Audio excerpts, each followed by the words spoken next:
नमस्कार, स्वागत है आपका अवसरनामा में। मैं हूं अभिषेक शुक्ल। हमारे साथ एक आज आईपीएस अफसर मौजूद हैं। बस्तर के सुदूर अंचल से आते हैं और 3 बार लगातार यूपीएससी से एग्ज़ाम में उन्होंने सफलता पाई है। फिलहाल आईपीएस अफसर के तौर पर अपनी सेवाएं दे रहे हैं। 2000 बैच के अधिकारी हैं, बेहद ही विनम्र हैं और अपने काम में माहिर हैं और जहां भी रहते हैं लोकप्रियता के चरम पर होते हैं। मुलाकात करते हैं आईपीएस अफसर अजय यादव जी से। सर, बहुत बहुत स्वागत है। नमस्कार, थैंक यू। अजय यादव जी, बस्तर से आप आते हैं जी। जहाँ पर माना जाता है शिक्षा बहुत ज़्यादा नहीं पहुँची है या पहुँचाने की कोशिश हो रही है। ऐसे में वहाँ के एक अधिकारी का, वहाँ के एक बच्चे का, बल्कि कहा जाए एक युवा का आईपीएस की ओर कैसे रुझान हुआ? कैसे आपने सोचा कि आईपीएस बनना है? आपने जो कहा सही है। बस्तर अगर तुलनात्मक रूप से देखा जाए तो अभी भी छत्तीसगढ़ का पिछड़ा हिस्सा माना जाएगा और अभी राज्य बनने के बाद डेफिनेटली वहाँ पे लगातार प्रगति हुई है शिक्षा के क्षेत्र में भी। और अब वहाँ के स्टूडेंट्स जो हैं, हर साल यूपीएससी की लिस्ट में आप देखेंगे तो कोई ना कोई कैंडिडेट रहता है। और हम मतलब जिस समय मैं स्टूडेंट था, स्कूली छात्र जैसे था, तब तो वो बस्तर एमपी का हिस्सा हुआ करता था। तब आप समझ सकते हैं, और भी एक तरह से दूरस्थ अंचल के रूप में था। और स्कूलिंग की पूरी चीज़ें मेरी वहीं से हुई हैं, बस्तर से, बीजापुर से, ऐसे 2-3 जगहों से हैं। अच्छा। और उसके पश्चात मैंने एमएससी फिज़िक्स में रायपुर रविशंकर यूनिवर्सिटी से किया है। और उसके पश्चात यूपीएससी की तैयारी में मैं लग गया था। और पहले अटेम्प्ट में मुझे 2000 बैच में भारतीय रक्षा लेखा सेवा मिली थी। उसके पश्चात फिर जब मैं तीसरे अटेम्प्ट में भारतीय पुलिस सेवा में 2004 बैच में आया हूँ, तब से छत्तीसगढ़ में अपनी सेवाएं दे रहा हूँ। ये मेरा होम कैडर है। तीसरी बार में आपने आईपीएस का रैंक हासिल किया और 3 बार लगातार आपको सफलता मिली। लोग एक बार सफलता के लिए तरसते हैं। क्या आपने कोई टारगेट किया हुआ था, बचपन से सोचा था, कब आपके दिमाग में आया कि यूपीएससी में जाना है? सिविल सेवाएं डेफिनेटली, मैं देखिए मध्यम वर्गीय परिवार से आता हूँ। फादर गवर्नमेंट सर्विस में थे, एग्रीकल्चर डिपार्टमेंट में थे, एसडीओ से रिटायर हुए हैं और कोंडा गांव में ही सेटल्ड हैं, तो वहीं हम रहने वाले हैं। और उनकी भी इच्छा थी सिविल सेवा में जाएं। और मेनली मैं जब एमएससी पढ़ने आया यहाँ पर रविशंकर यूनिवर्सिटी में, तो कुछ समय के लिए मेरा मन मतलब फिज़िक्स की दिशा में भी काम करने का हुआ था, उस दिशा में भी प्रयास किया था। और कुछ हद तक उस समय के जो एग्ज़ाम होते हैं वो भी निकाले थे। लेकिन बाद में जब फैमिली मेनली मेरे जिसको कहना चाहिए माता पिता ही इसके मूल स्रोत रहे हैं, क्योंकि हर समय जो सिविल सेवा की चर्चा है उनके साथ ही होती थी, पिता के साथ होती थी। तो शुरू से कहीं ना कहीं इच्छा थी। अब एक ज़रूर था जिसको कहना चाहिए कि छोटे जगह से जब आप आते हैं तो एक मन में डर सा रहता है कि आप सिविल सर्विसेज यूपीएससी की एग्ज़ाम आप सीधा दे पाएंगे कि नहीं दे पाएंगे। ये एक हिच था मेरे ख्याल से। कहना चाहिए अब काफ़ी कम हो गया है, उस समय में था। और पीएससी का जो एग्ज़ाम होता है, स्टेट पीएससी, तो जनरली ये रहता था कि छोटे जगह से हैं तो स्टेट पीएससी दे देंगे, पर यूपीएससी दे पाएंगे कि नहीं, वो एक हल्का सा झिझक था। लेकिन जब मैंने तैयारी की दिशा में मैं जब जुटा और 2000 में जब मैंने एग्ज़ाम देना शुरू किया तो पीएससी भी पास हुई थी। और प्रीलिम्स के कुछ और स्टेट के एग्ज़ाम मैंने दिए थे, यूपी पीसीएस दिया था, राजस्थान दिया था, वही सभी क्लियर हुए थे। और यूपीएससी में मेरा फाइनल सिलेक्शन भी हो गया था। तो मुझे लगता है कि वो जो इनिशियल हिच है वो एक तरह से रूरल बैकग्राउंड के जो स्टूडेंट्स हैं उनके लिए थोड़ा सा एक कहीं ना कहीं एक रहता है फैक्टर।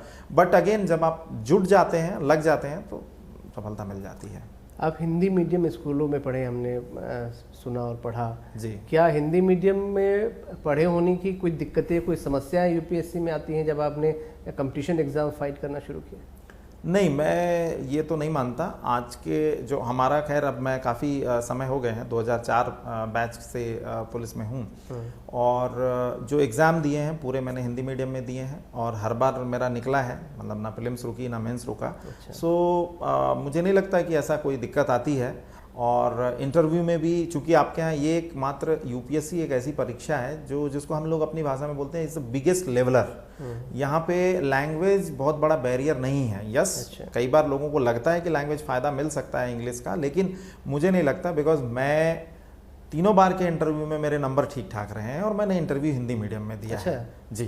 तो इसलिए मुझे ऐसा नहीं लगता है कि बहुत बड़ा बैरियर है। बट यस, हमको जब आप इस एग्ज़ाम में जा रहे हैं तो हमारा दिमाग में ओपन रहना चाहिए, we should learn the other languages also, and जो हम पढ़ रहे हैं उसको एनालिसिस करने की क्षमता मेरे ख्याल से भाषा से ज़्यादा ज़रूरी है कि वहाँ आपका व्यक्तित्व और आपकी जो विश्लेषण की क्षमता है वो कितनी है, उस पर फोकस रहता था, तब भी था और शायद आज भी होगा। सर, हमने ये भी सुना कि स्कूलों में जो नंबर होते हैं वो कम आते हैं और नंबरों से ये कंपटीशन एग्ज़ाम जो बिल्कुल अलग होते हैं। शायद आपके एमएससी में कम नंबर आए, उसके बावजूद आपने कंपटीशन को बहुत अच्छे से निकाला। वो किस प्रकार की सोच थी, क्या वाक़या था? नहीं, ये तो सही है कि जो स्कूल में आप पढ़ रहे होते हैं या कॉलेज में आप पढ़ रहे होते हैं वो क्लास की पढ़ाई कर रहे होते हैं, और उस क्लास पे जो भी आप मेहनत करते हैं वो उस साल के एग्ज़ाम के नंबर में आपको प्रदर्शित होता है। लेकिन यूपीएससी या अदर सिविल सर्विसेज या ये कह लें कि जो भी कॉम्पिटिटिव एग्ज़ाम है, ये सिर्फ आपके बेसिकली रटने की क्षमता या मार्क्स का टेस्ट नहीं है। ये ये है कि आपकी सब्जेक्ट पे अंडरस्टैंडिंग कितनी है, उसका इन डेप्थ नॉलेज कितना है जिस भी सब्जेक्ट को आपने लिया है, या जनरल स्टडीज़ हैं उसका दायरा बहुत बड़ा होता है, तो वो सारी चीज़ें इसमें समाहित हैं। तो आपने अगर पूरे क्षेत्र में पढ़ा है, मतलब उस जनरल स्टडीज़ या पर्टिकुलर सब्जेक्ट को आपने पढ़ा है, तो उसका इन डेप्थ नॉलेज होना ज़रूरी है। तो इसमें डेफिनेटली नंबर्स से आपका एक तरह से मनोबल बढ़ सकता है, लेकिन अगर कम नंबर हैं तो मनोबल कम करने की ज़रूरत नहीं है। मैं एमएससी में मेरा मतलब कुछ नंबरों से फर्स्ट डिवीज़न चूक गया था, मैं 59 पॉइंट कुछ परसेंटेज लेकर के एमएससी फिज़िक्स मैंने किया हुआ है। So that way yes, I am second divisioner in graduation and PG. Schooling में यस 12वीं तक मेरे फर्स्ट डिवीज़न रहे हैं, लेकिन ग्रेजुएशन में बोलेंगे तो वहाँ भी 59%, इधर भी 59% लेकर के आया हूँ।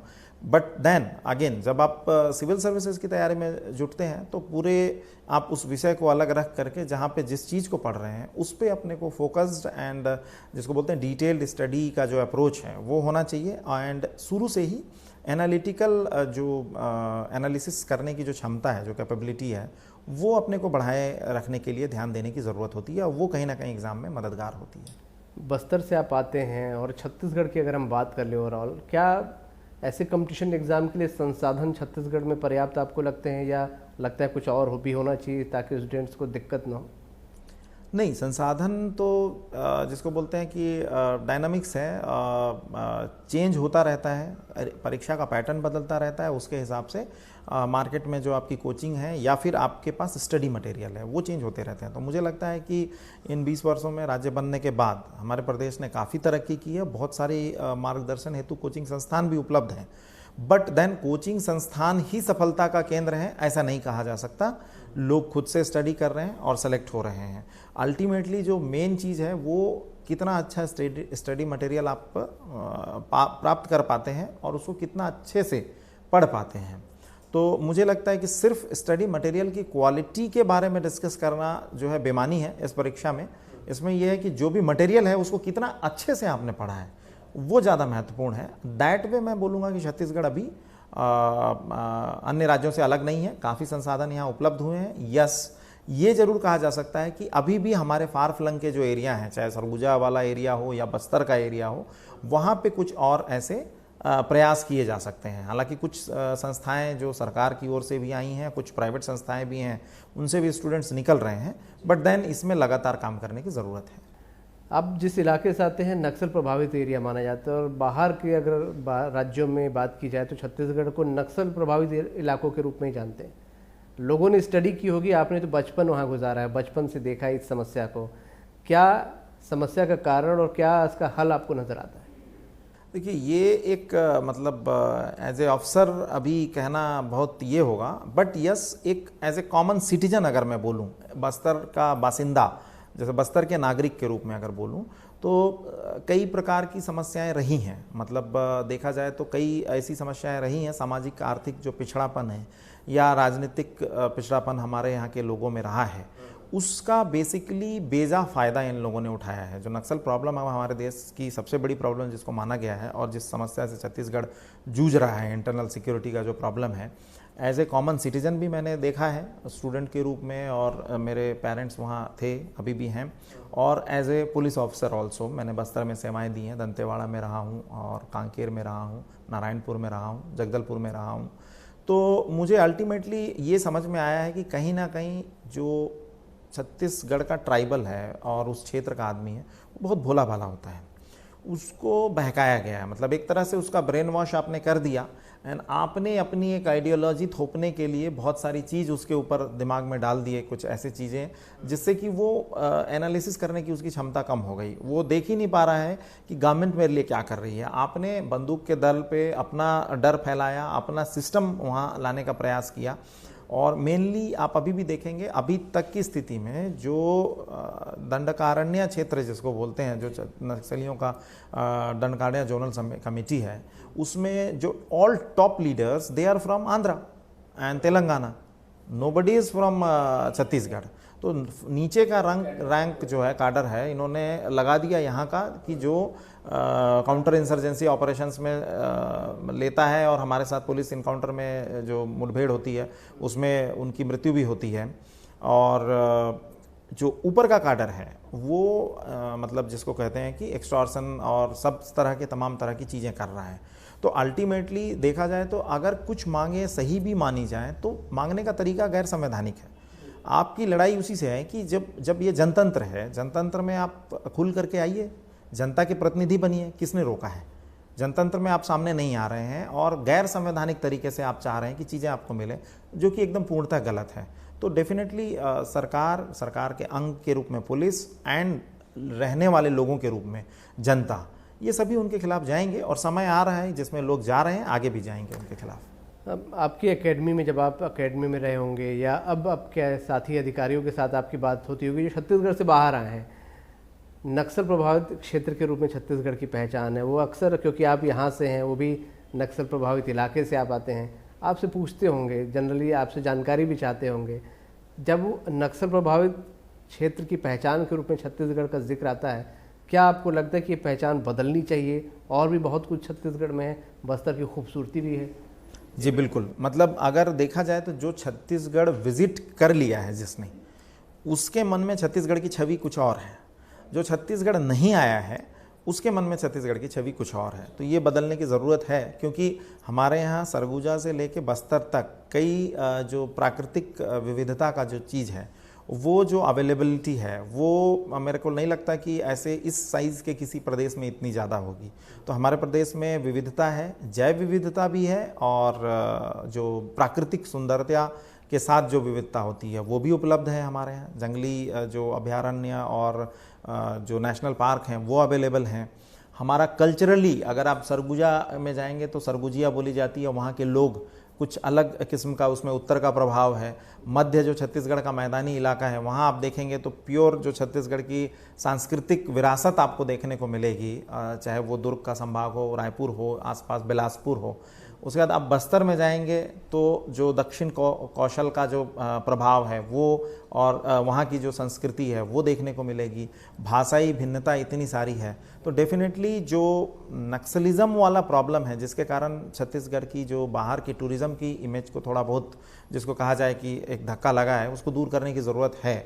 और ज़्यादा से ज़्यादा लोग यहाँ भ्रमण जब करेंगे या इस प्रदेश के बारे में जानेंगे, तब ज़्यादा इसके प्रति आकर्षित होंगे। हम लोगों के डेफिनेटली, जैसा आपने कहा, चर्चाएं होती हैं और उन चर्चाओं में हम लोग छत्तीसगढ़ की जो विविधता है उसका जिक्र भी करते हैं। कुछ एक प्रोग्राम हुए हैं, और इसी कारण आप देखेंगे कि जो प्रोग्राम सरकार ने कराए थे, या ट्राइबल कल्चर जो महोत्सव हुआ था, या इस प्रकार के प्रोग्राम के सक्सेस होने का रीज़न ही यही है कि जब लोग आते हैं तब वो रियलाइज़ करते हैं कि नहीं भाई, छत्तीसगढ़ ऐसा नहीं है। मतलब हम लोग जब सर्विस में आए थे और हमारे बैचमेट्स हुआ करते थे तो उनको ऐसा लगता था कि रायपुर से ही बम धमाके शुरू हो जाते हैं, जबकि ऐसा, हाँ जी, ऐसा अभी बिल्कुल नहीं है। जब आप धीरे धीरे जब आप राज्य का आर्थिक विकास होता है और राज्य अपने आप में अपनी कल्चरल डाइवर्सिटी को प्रोजेक्ट करता है, तब लोगों को वो चीज़ें समझ में आती हैं। और डेफिनेटली जो पहले बात थी वो अब नहीं है, परिवर्तित हुई है। कुछ परिवार की तरफ भी आता हूँ मैं। आप काम जो आपका है बहुत व्यस्ततम रहने वाला है, लगातार आप बिजी रहते हैं, हमने देखा है। क्या खाली समय में आप करना पसंद करते हैं? क्या आपकी हॉबीज़ हैं? बहुत ज़्यादा कुछ तो नहीं है, मतलब, लेकिन लिसनिंग टू म्यूज़िक, कुछ गाने पुराने और शांत किस्म के कुछ गाने हों, मन को ठंडक मिलती है, वो हम कर लेते हैं। और बुक्स पढ़ने की मेरी हैबिट है, तो थोड़ी बहुत बुक्स पढ़ लेता हूँ, नॉन फिक्शनल, तो पॉलिटिकल जो ऑटोबायोग्राफीज़ होती हैं या किसी के ऊपर है, किसी की जीवनी है, या इवन जो कहना चाहिए हिस्ट्री और पॉलिटिकल जो आंदोलन वगैरह हैं उनसे रिलेटेड किताबें मुझे काफ़ी एक्साइटेड करती हैं, तो उन सभी को मैं समय समय पर। परिवार के साथ भी क्या समय बिताने का मौका मिलता है? परिवार की भी शिकायत रहती होगी।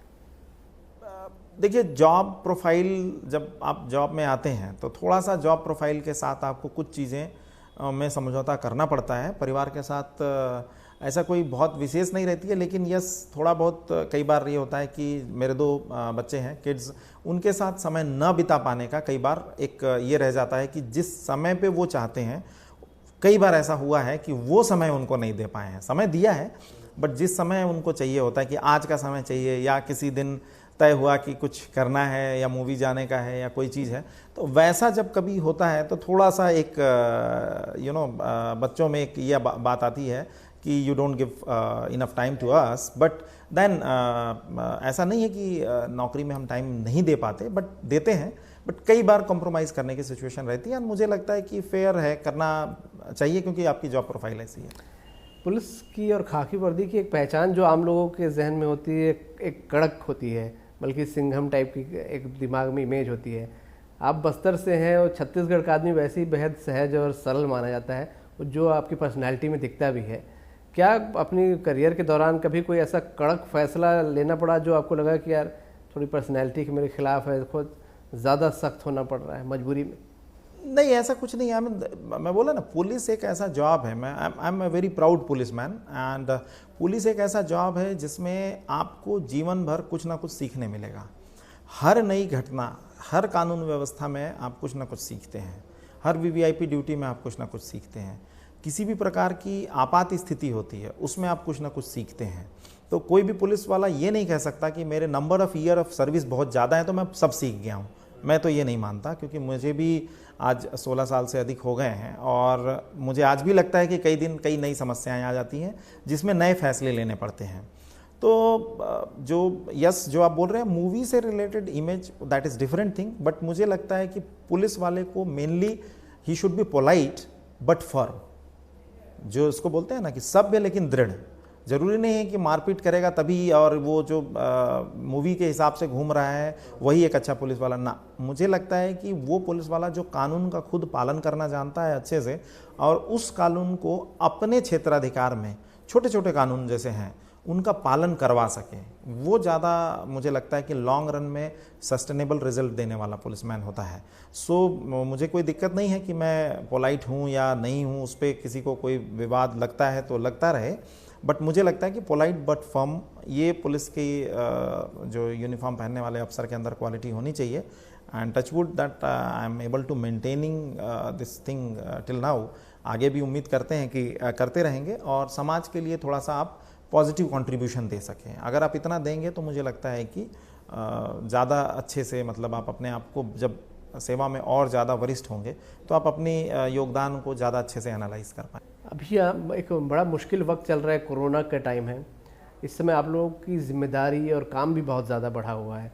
किस तरीके से आप सोचते हैं, किस तरीके से मैनेज किया कर रहे हैं आप, क्योंकि लगातार पुलिस भी जूझ रही है, हर मोर्चे पे पुलिस बल भी संक्रमित हो रहा है। मैं उसी बात को दोहराऊंगा, जैसा आपने कहा ना कि प्रॉब्लम में पुलिस सीखती भी है और परफॉर्म भी करती है।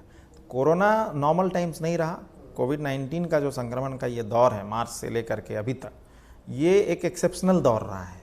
और एक्सेप्शनल दौर में यहाँ पे जब देखा गया तो फ्रंट लाइन वॉरियर के रूप में जो डेफिनेटली निगम और हेल्थ, चूँकि हेल्थ को फ्रंट में आना ही था, बीमारी है, इनके साथ साथ ऑटोमेटिकली देखा गया कि कौन इन चीज़ों को मैनेज करेगा, तो वो पुलिस ही थी, जो कि इंटरनल सिक्योरिटी का सबसे बड़ा एपरेटस है आपका।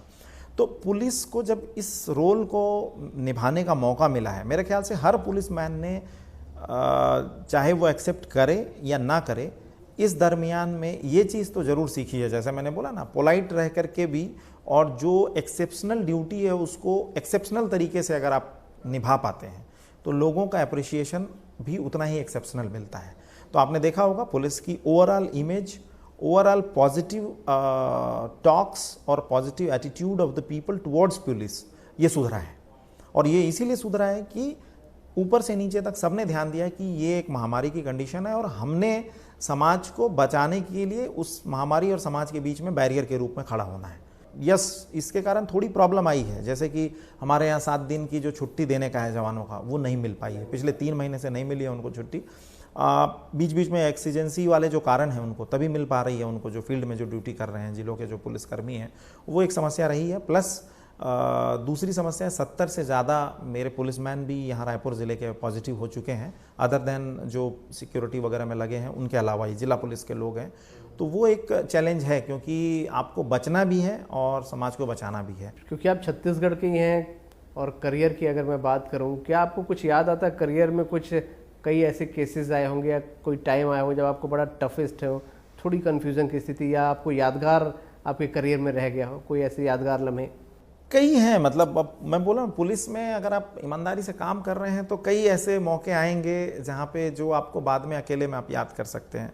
मैं एज ए प्रोबेशनर जब एकेडमी की ट्रेनिंग ख़त्म करके आया और एएसपी नक्सल ऑपरेशन बन के दंतेवाड़ा गया, तो जो फर्स्ट एक्सचेंज ऑफ फायर था पूरी टीम के साथ, जब हम लोग दंतेवाड़ा में पहला फायर, मतलब हम गश्त में जा रहे थे कहीं और सामने से नक्सल का पहला फायर आया, तो उसके पहले तक मुझे ये लगता था कि मतलब मैं भी कमांडो ट्रेनिंग किया हूँ और सब कुछ कर लूँगा, लेकिन जब पहली बार रियल लाइफ में फायरिंग देखी तो थोड़ी देर के लिए मुझे समझ में नहीं आया क्या करना है। तो जो मेरा सिक्योरिटी बॉय था, मेरे साथ एक सिपाही था जो मेरे साथ चला करता था सिक्योरिटी में, उसने मेरी गर्दन पकड़ के मुझे, भास्कर नाम था उसका, उसने मुझे लेटाया एकदम तुरंत से और डांटा कि सर क्या कर रहे हैं आप, खड़े क्यों हैं।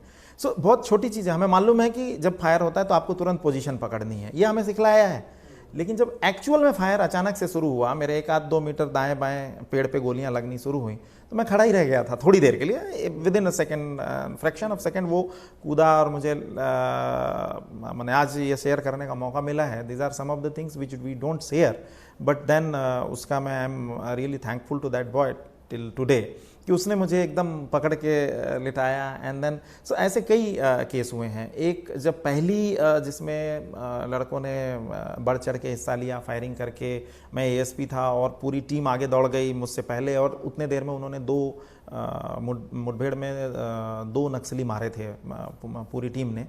तो उस समय भी मुझे समझ में नहीं आया था कि कब कैसे किधर से गोली चली।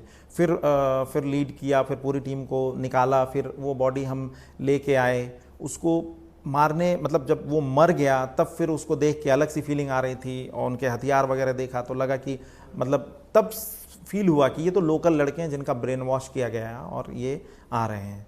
ऐसे ही जब हम एसपी बने, या उसके पहले एक घटना हुई जिसमें एक हेमंत मंडावी शहीद हुआ था, हमारा सब इंस्पेक्टर। वो घटना के कुछ दिन पहले हम साथ में खाना खाए थे। मैं एएसपी नक्सल ऑपरेशन हुआ था, जगरगुंडा में वो पोस्टेड था, 2007 की मैं बात कर रहा हूँ। तो साथ में हम खाना खाए हैं और अचानक उसकी बॉडी मुझे ही उठाने भेजा गया। तो वो एक समथिंग आप समझिए कि किस तरह का फीलिंग आती है कि मैं पूरी टीम लेकर के फिर उसको रेस्क्यू करके उस डेड बॉडी को हम लोगों ने निकाला। So there are lot of cases in Naxal areas and similarly in other areas also. जब आप कुछ करते हैं, कई बार ऐसा हुआ है कि किसी फ्रंट पे आपने अपने नीचे के कार्मिक सही कर रहे हैं, उनके लिए आपने एक स्टैंड लिया और उस स्टैंड के लेने के लिए आपको झेलना पड़ा, लेकिन आप झेल गए, आपने वो स्टैंड लिया और उनको सेव किया जहाँ की वो सही थे। तो वो जो लीडरशिप वाली फीलिंग बाद में आती है कि हाँ मैंने सही लीडरशिप प्रोवाइड करी। वैसे कई अनुभव हैं जो हम लोगों ने मेरे ख्याल से हर एक अफसर ने अपनी ज़िंदगी में देखे होंगे, और मुझे लगता है कि ये सब मिश्रित अनुभव रहते हैं, इनको लेके चलना चाहिए। आगे के लिए क्या सोचा? कुछ आपने टारगेट फिक्स किया हुआ है कि अभी ये करना है या कुछ अचीव करना है? नहीं, देखिए वो target fixing I don't think कि इज राइट ये वर्ड फॉर मी, बिकॉज मैंने कभी मांग के ना तो पोस्टिंग पे जाता हूँ ना मांग के कुछ किया है। तो उस कंडीशन में जहाँ पे मेरी पोस्टिंग हुई है उस जगह को कितने अच्छे से सर्व कर लूँ, कितना अच्छे से मैं उस टेन्योर को एंजॉय कर लूँ और वर्क कर लूँ, यही सोचा है। आगे जैसा मैंने काम के आधार पे जैसा अपनी मतलब जिसको कहना चाहिए कि पोस्ट अवेलेबल होती है, जहाँ पे पोस्टिंग होती है वहाँ पे अच्छे ढंग से काम कर सकें। And being a Chhattisgarhiya I would say कि अपने लोगों के लिए कुछ बाद में और जैसे जैसे दायरा बढ़ता जाएगा कुछ और पॉजिटिव कर सकें, कुछ पॉजिटिव चेंज ला सकें, वही मेरे को लगता है बहुत ज़्यादा उपयोगी होगा। सर बहुत अच्छा लगा आपसे बात करके, और एक छत्तीसगढ़िया आईपीएस अधिकारी से बात करने के बाद जो ज़्यादा बेहतर तरीके से छत्तीसगढ़ को ख़ास तौर पर आदिवासी अंचल को समझता हो, बहुत सी नई चीज़ें आपसे जानने को मिली। बहुत शुक्रिया हमसे बात करने का। Thank you very much. तो हमारे साथ मौजूद थे आईपीएस अधिकारी अजय कुमार यादव जी। कई अहम घटनाओं का उन्होंने जिक्र किया। बस्तर अंचल से आते हैं, वहीं पले बढ़े हैं, भली भांति तमाम समस्याओं को समझते हैं, वहाँ रहकर लंबा वक्त भी उन्होंने गुजारा है, और ख़ासकर छत्तीसगढ़ के लोगों के लिए और भी बहुत कुछ पॉजिटिव तरीके से करने की सोच रखते हैं।